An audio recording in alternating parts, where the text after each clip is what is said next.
welcome to another episode of the Break It Down for Brackens podcast. Today we have Sean Quigley.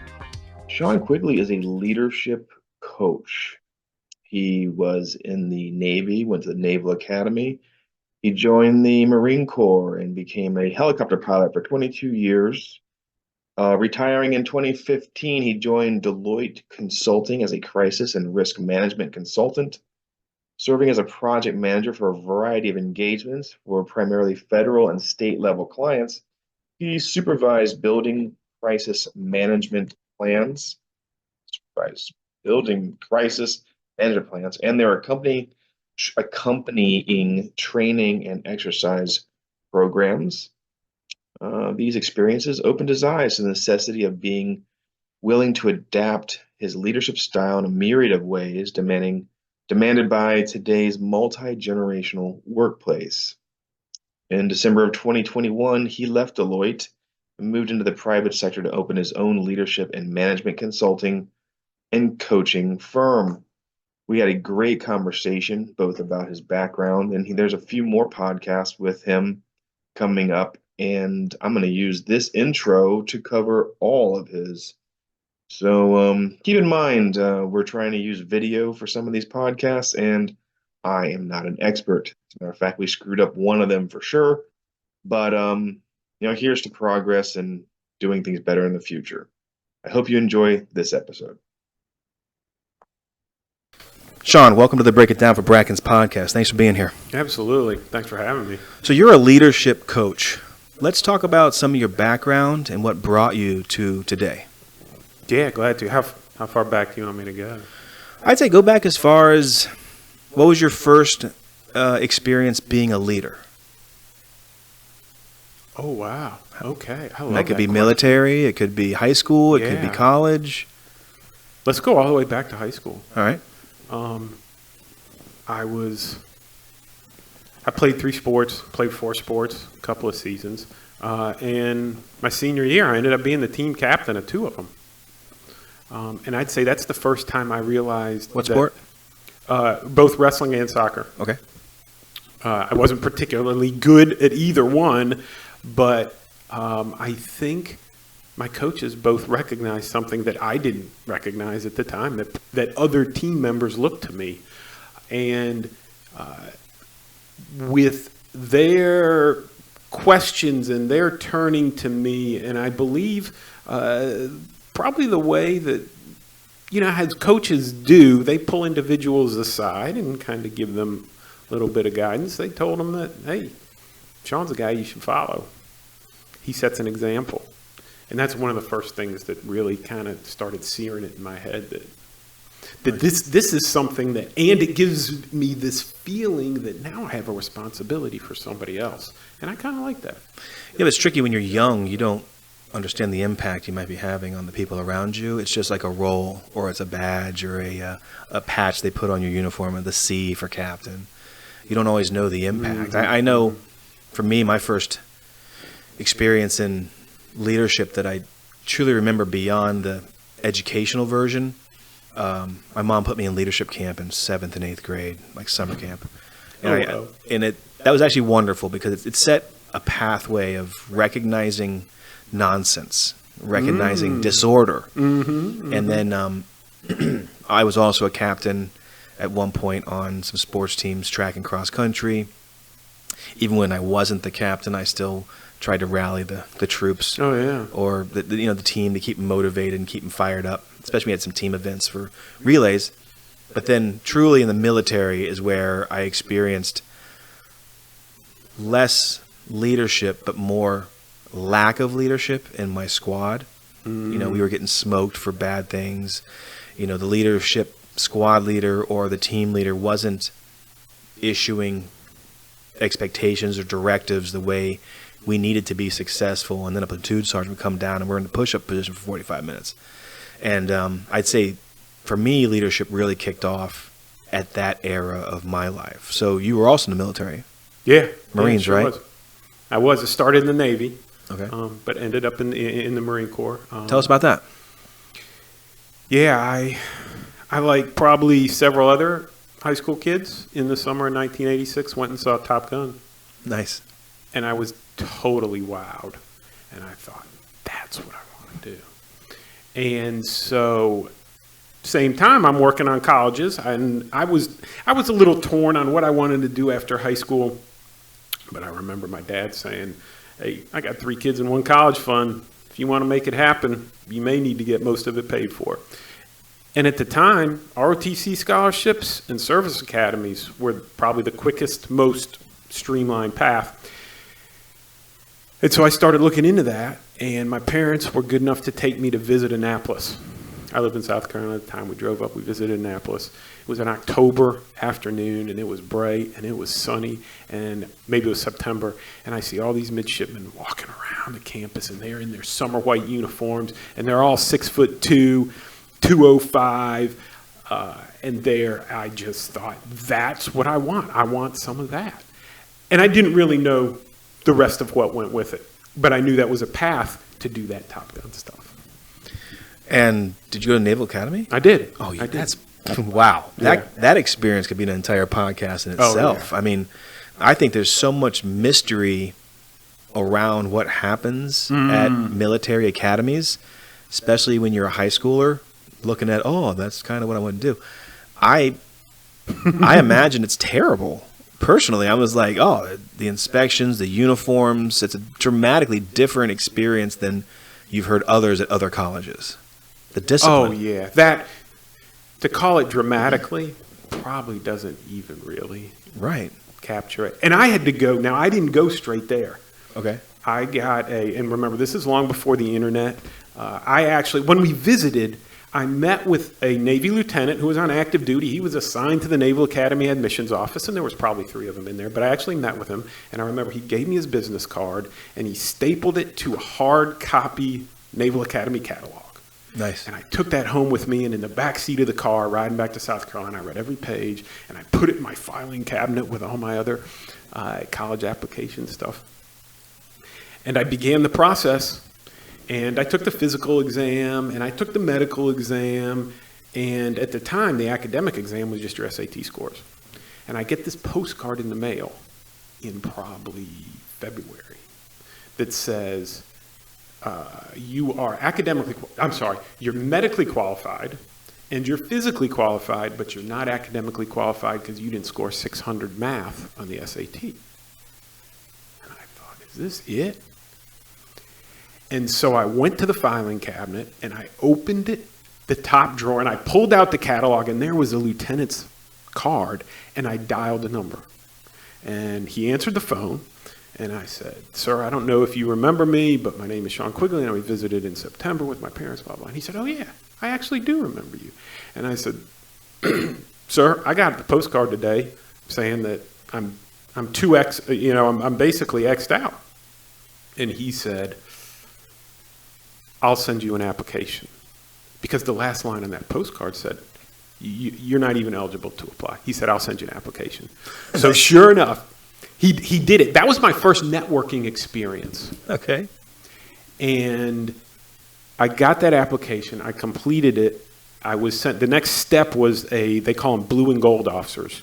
So individuals scattered around the country to do interviews with candidates. Because at the time, they were accepting between 8 and 10% of applicants. Okay. So 14,000 people were applying for 1,400 spots. So they need this field network. And the individual I spoke to, I remember, I think he was a retired Navy captain, and he said, here's what we're going to do. We're going to write your letter, your application that you're applying to go to the Naval Academy Preparatory School. Well, I didn't know what that was. Turns out, years ago, the Navy and Air Force and Army both do the same thing. They have a prep school that was initially designed for soldiers, airmen, sailors, Marines who had enlisted but showed the promise and the academic prowess of perhaps being an officer. So it was a way to boost their academic skills before you throw them into the very competitive academics at the Naval Academy. He said, I think you're a candidate for that. So that's what we did. And I fast forward to April 15th, the day when everybody finds out. I had also applied to Notre Dame. I'd applied to a couple other places. And I walked out to the mailbox, and there's 2 letters. on the same day. I knew this was it. This was the big day. I'm going to find out or I'm not. One from Navy, one from the Department of the Navy, and one from Notre Dame. And I'm walking into the house, and I don't remember which one I opened first, but the fact is I got accepted to Notre Dame, and I got accepted to the Naval Academy Prep School on the same day. Any other time, I would have jumped all over this. But you know what? I didn't visit Notre Dame, and I didn't have this sort of feeling about it, whereas I had an experience when I visited the Naval Academy, and that's all I did. And what that meant was I then had to enlist in the Navy, in the Naval Reserve actually, as an E1, and head to Newport, Rhode Island in July of that year, right after I graduated from high school. You remember it so well. That had to be so impactful. So vivid. Yeah, that's incredible. So at what point should we start talking about leadership experiences? Did they start there? I mean, for your more advanced understanding of leadership? Mm-hmm. Yeah. So the way the prep school works is it's a combination of active duty sailors, active duty Marines, regular kids right out of high school like me. Most of that bunch is recruited athletes. The Coast Guard also sends their candidates there who are on their way to the Coast Guard Academy. And the summer starts with 3 weeks of what we call indoc, short for indoctrination.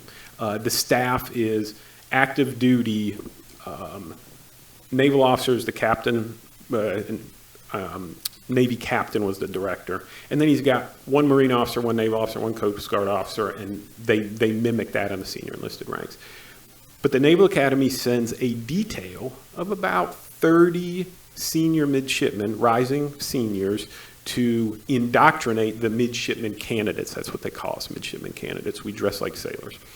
And this mimics what happens later on, plebe summer at the Naval Academy. So this is the first time I saw real midshipmen in action. And it was up to them to run us through the training schedule every day. They'd take us to certain classes.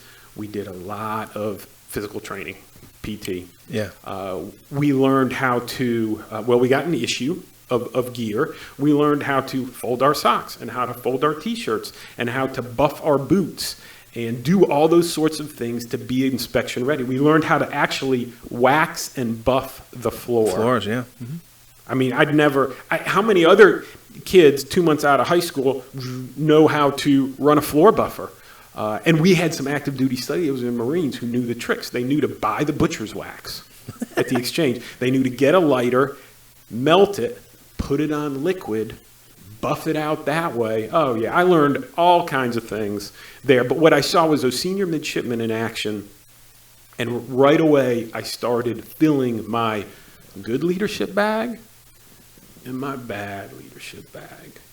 And throughout the course of my time there, and I also got to interact with some of these sailors, some of these Marines, and these were kids still, but they'd been to boot camp. Mm-hmm. They'd been to MOS school. Many of them had served in the fleet, some on submarines, some on ships, some in aviation units, and that was very valuable. And they were only 2 or 3 years older than me, but so much more life experience. Maturity level. Oh my gosh, many of them. One in particular, I remember, he was the oldest guy in our class. He had already been to a semester of college. Several sailors had already been to college, flunked out or left, joined the Navy. Many of them were wicked smart. They were in the nuclear Navy. And listening to the sorts of things that they like to talk about and were able to help me with academically, because I did struggle academically. That was very, very valuable. But that's where I started paying attention to leadership. And then as the midshipmen leave and the school year begins, they put us students in charge. And we are our own hierarchy of battalion commander, company commanders, platoon commanders. And we would rotate that each trimester. So many of us got a turn to do that. Yeah, many of you had the opportunity to be set up for failure.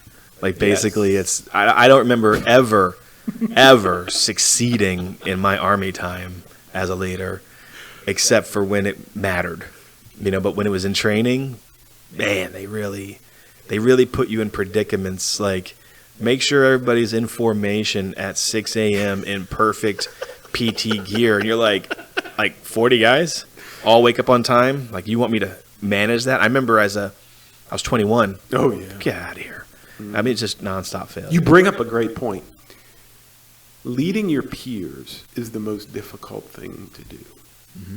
That's an excellent point. When you're all supposed to be equal experience. Oh, God. And you're all aspiring to do the same or similar things. Well, let's jump forward to active duty. Yeah, okay. So in my freshman year at the Naval Academy, I made the decision I wanted to be a Marine Corps officer instead of a naval officer. Whole separate story. Come May 26, 1993, that's commissioning day. I got dressed up in and I had been to Officer Candidate School, Marine Corps OCS. There was a period of time there where midshipmen went to OCS. That's not the case anymore, nor was it the case before. And I had, we called it service selection at the Naval Academy. You pick what you want to do. Mm-hmm. And I had chosen a slot that was Marine pilot. So I leave Annapolis. I get about 2 weeks off. I go to Quantico for the basic school. And the Marine Corps does something unique to the other services where all second lieutenants attend the same school. And the point is, every Marine's a rifleman, every Marine officer is a rifle platoon commander. So we're all grounded with the exact same foundation. Pays huge dividends down the road. That's where I learned the difficulty of leading peers. And that's a 6-month course. And from then I went to flight school, Pensacola, Florida, January of 94. Actually started in about the summer, and there's 3 phases to flight school. I selected helicopters, or helicopters selected me, depending on which way you look at it. Right. And I was off to my first duty station in November of 95. I actually got married the same month, got winged 2 weeks later, and my newlywed wife and I are off to Jacksonville, North Carolina, which is a plum if you've never been there. Jacksonville, North Carolina. Oh, yeah. I didn't know there was a Jacksonville, North Carolina. Oh, yeah. Okay. All right, cool. So then, leadership. At what point did you really grasp it as something that not only did you have good experience with, but you wanted to share with others? Wow, that's a good question. Well, also, let's how many years were you in the Marines? 22 years in the Marine Corps. So how many years total military? If you count all the time at 27. That's amazing. Yeah. Everybody always says thank you for your service, but we both pulled our service, so thank you, though. But 27 years is daunting. The amount of experiences, again, could be like an entire 2-hour conversation. I'd love to have it one day, but I'm trying to keep this tracking on leadership. Mm-hmm. So if we fast forward to all of the experiences, I assume you deployed a few times, with compounding over and over and over again experiences and being a leader and being led. What were your moves after the military? After the military? Yes. I approached my transition in a way that I hadn't done other things in my life, because so many steps are kind of preordained for you in a military career. Right. Hey, you can go to school or the drill field or the fleet. Oh, I got 3 choices. I'll pick door number 2. Okay, very good. Now all of a sudden I had a blank slate. And I decided I'm going to study and prepare like I never have. So I signed up for and attended the transition course, we call it, which, depending on what rank you are in the military, and I'm sure you took one before you left, it could be 3 days long, it could be a week long, to prepare you for the civilian world. And I did 2 of those. And then I worked out a deal that we got a private company to come that performed a third that I helped pay for. And it was then that I realized I need to, the phrase I like to use is not write the term paper the night before it's due. I'm going to put some real effort into this. And I did this the old-fashioned way. I'd sign up for job fairs. I'd take a look at the calendar and see who's going to be there. I'd go on their website. I'd see what sort of positions they had open. I'd tailor my resume for some of those positions. I'd print them out. I'd put little paper clips on them. Hey, this is the one that goes to Canberra. This is the one that goes at SAIC. This is the one that goes to EY. Put on my suit and tie, and I'd physically go to the job fair, and I would walk around all the tables, and I'd look for those companies, and I'd hand them my resume, and I'd give them my pitch, which at the time I didn't know anything about a pitch. I didn't know anything about selling myself, because that's not something we do in the military. And it took me a long time to understand that all of a sudden we are really on the other side of the fence here. The game is played differently. It's no longer a meritocracy, and it's all about who you know. So much of that resonates with me, man, because I also, coming out of the military, and I only did 4.5 years, but the way that I engaged the idea of going to college when it was time, I was the same way. And when I was in undergrad and eventually grad school, I attacked my education. I attacked that hard, and I wanted top scores if I cared. Like if I wasn't disciplined in that I was going to get top scores in everything, but I challenged myself. I took Mandarin for a semester. Don't need Mandarin. Took Spanish for 2 or 3 or 4 semesters. I took neuroscience and psychopharmacology. I took courses that were just super hard just to see what I had in me academically. But I attacked my education the same way you attach transitioning out. And I see so much similar when you were so tactical about your approach, and you're prepared, and you had specified, I don't know if that's the right word, you had specific verbiage you were using for EY and for SAIC and for all those different, that's military. You learn that in the military, because I did the same thing in a different way. So I love that. I really do. Yeah. So how did you transition out? Did you find a job? Did you find somebody you wanted to work with? Great question. I, in the course of this, visiting all these different job fairs, I'd often see the same companies. And I would hit the big consulting firms. Today, I know them as the big 4, Deloitte, EY, KPMG, and I always forget the 4th. I'll come back to it. Sure. At any rate. And I'd visit their booths. It's like Booz or something like that, Booz Allen? No, it's actually bigger than Booz. I don't know why. I can't remember. I don't know why. Oh, PricewaterhouseCoopers. Okay, there we go. Sorry, PwC. At any rate, I'd talk to all them because I felt like, and I didn't know exactly what they did, but they kind of didn't either, because they do a bit of everything. And I thought that's kind of a good place for me. I'm not interested in flying anymore. That's behind me. I'm a planner. I'm a manager. I'm a leader. I'm a what do you need help with kind of guy. And so I thought that those were good targets. And I complete my retirement ceremony. I'm on terminal leave, which is the best deal the military ever gets you. That's right. Right, terminal leave. And I'm vicious in the job search. I'm having cup of coffee. I'll meet anybody for breakfast, a cup of coffee, lunch, a beer, dinner. You want to go fishing, play golf, play cornhole. I don't care. I want to learn from you. And what I tried to do was branch my network beyond just former military officers, people in industry, a variety of industries, in government service. I even I had a guy in my network who was a former ambassador and undersecretary of defense. He gave me a lot of great scoop. And each one of these individuals, I kept a little notebook. I took a nugget away from each of these conversations. And that helped me shape what I thought I wanted to do. And then all of a sudden, I get a call out of the blue from a recruiter from Deloitte, which is one of the big 4. And our half-hour conversation turned into an hour and a half. And I said, "How did you find me?" And she said, "I pulled your resume out of a stack of 100 from a job fair." Jeez, that stuff matters. She told me what she was looking to do, who she was trying to recruit. I remember this vividly. It was a Wednesday. She said, "We're doing an interview day on Friday." And at the time I lived in Stafford County, Virginia. She said, "Could you come to Rosslyn on Friday?"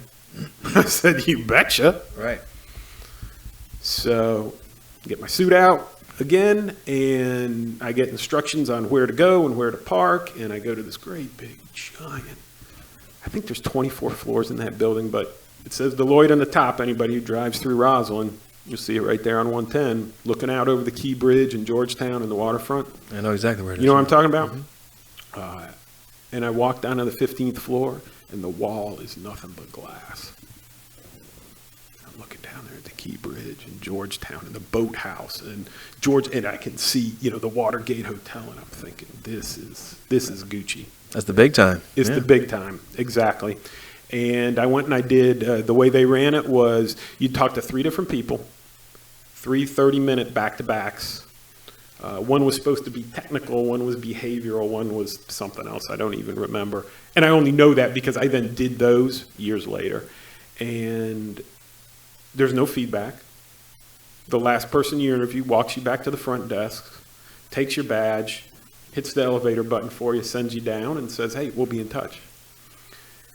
And about a week later, I got an offer letter. And I took it. Of course. And I took it, absolutely. And my first day at Deloitte was my actual last legal day in the Marine Corps. What a transition. It was. You can't make it tighter than that. Right. Well, that's awesome. Yeah. So then, are you able to discuss what you did with them briefly? Yeah, sure. I was hired, at the time we were building what we called a wargaming practice. Okay. And the idea was one of the partners, because it's a private company, so each partner actually is like their own business. Okay. And so they can build and develop kind of their own, we call them market offerings, as long as they had buy-in from up above. And there was one particular partner who wanted to create a wargaming practice modeled on the DoD model of war games. And I had the strategic planner, overseas experience, and it had done a lot of exercise planning, so it meshed well. Can I interrupt you for Sure. a second? When you say wargaming, are you talking in the sense of actual combat or the same sort of wargaming I would do with my business, where I'm setting up criteria of what should happen if there's a disaster? Exactly. Is that, which one was it? Yes, much more of the first one, your business. Oh, the first one was combat. Oh, was it? Okay, I'm sorry. Got it confused. So what we're talking about is applying the military's combat war game principles to your business situation. God, I love that. That's so good. It's very advanced. It's very systematic. Yeah. It's very easy to follow. Well, once you understand the steps. Wargaming is actually a step in the military planning process. The idea was it was the flashiest and probably most sellable step in the process. Now, when we would engage a client with it, we'd do all the other stuff, but we'd want to call it a war game. And what happened was we had a little trouble getting that off the ground, and we shifted and pivoted a little bit, our little group, into more of a crisis management and risk management approach. That sounds more business-like, crisis management versus wargaming. You and I would like the word wargaming more just because of our background, but that's really great. Well, man. That's we were cool, we were also selling to federal clients. Right. So, the Pentagon's right next door, all the services, that sort of thing resonated with them. Nice. So let's jump forward to the opportunity to pivot some of your services as leadership coaching. Mm-hmm. Who, and let me know if I'm not asking the right questions, but who's like your ideal client? I've kind of changed my perspective on who that is. When I first got into it, I thought it was small business owners. I'd started thinking, hey, I want to coach business owners to be more profitable and those sorts of things. And I realized that my skills didn't really lie there. And it wasn't until having a couple of engagements with small business owners that I wasn't interested or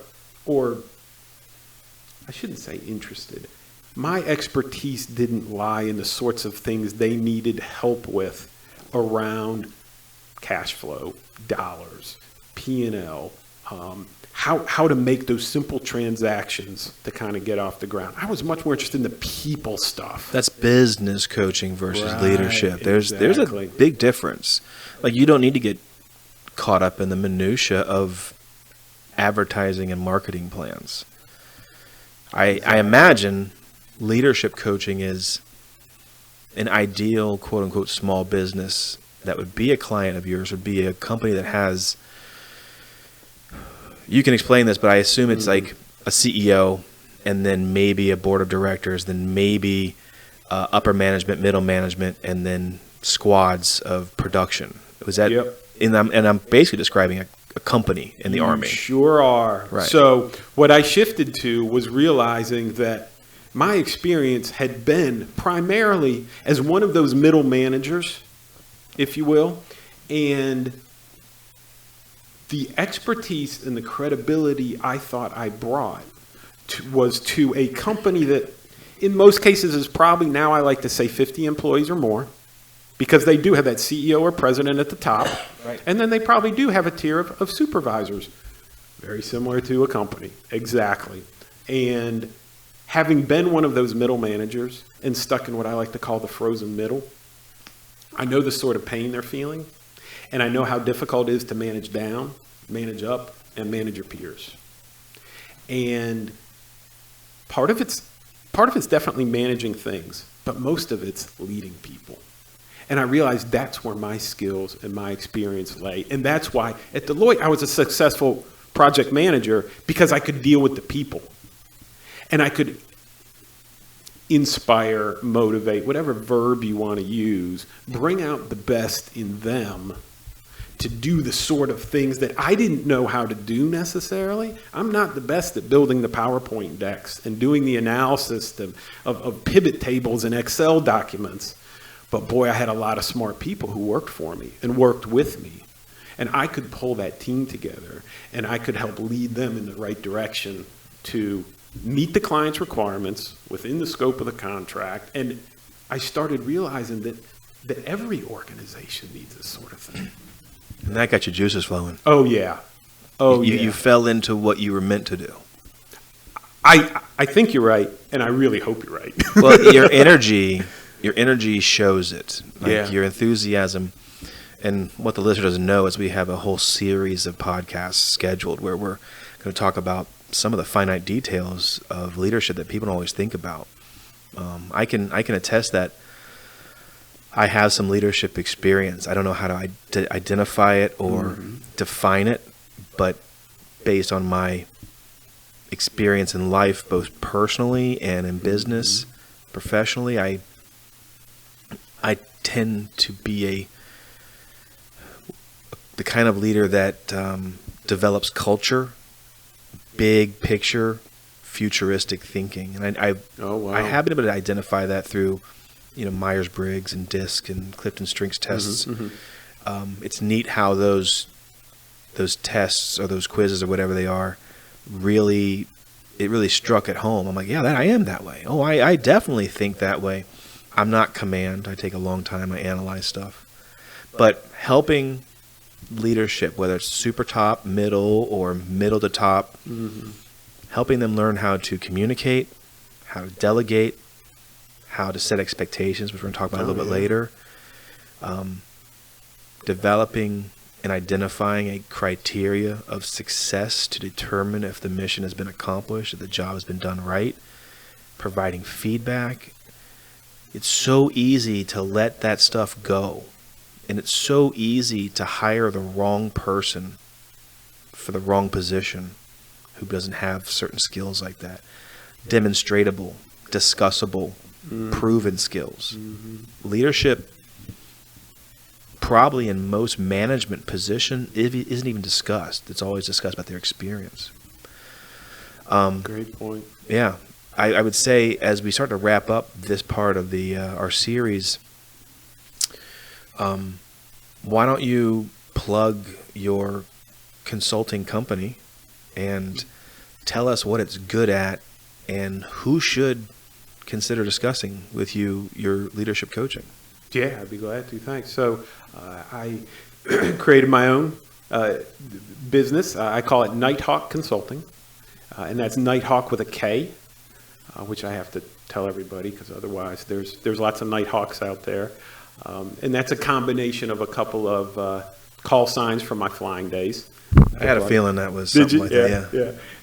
And what he means by a K, if you're dense like I am, it took me, I was going blank for a second there. I'm like, hawk is spelled with a K. Oh, yeah. But I think he means knight, like a knight on a horse with Exactly. armor. So carry on. Thank you. And so you can find me at www.knighthawkconsulting.com. My website's there. You can find me on LinkedIn. And I'm on LinkedIn just as Sean, Sean Quigley, Quigley. I'm on LinkedIn a lot, busy, posting vignettes periodically about things I learned both in my consulting time, in my big consulting time, and mostly flying in the Marine Corps. It's only now that I'm doing this that I realized how much I learned, not just in the Marine Corps, but in aviation, that is applicable to what so many businesses could really use some help with. And the folks that I think I can help the most are those mid-size, I dare say mid-size, 50 employees or more, because they do have that tier of managers. With a wobbly chain of command. Right. And a trend of wanting to try and flatten out. And part of what I learned at Deloitte was that flat doesn't work, but hierarchy doesn't always work either. And I learned that trying to apply all of the same things I learned in the Marine Corps the same way on the outside does not work either. Oh, yeah, right. Not even close. And I've changed a lot of my attitudes about those things. You mentioned DISC and Clifton Strengths and MBTI. I'd taken that stuff before. I thought it was a bunch of silly psychobabble.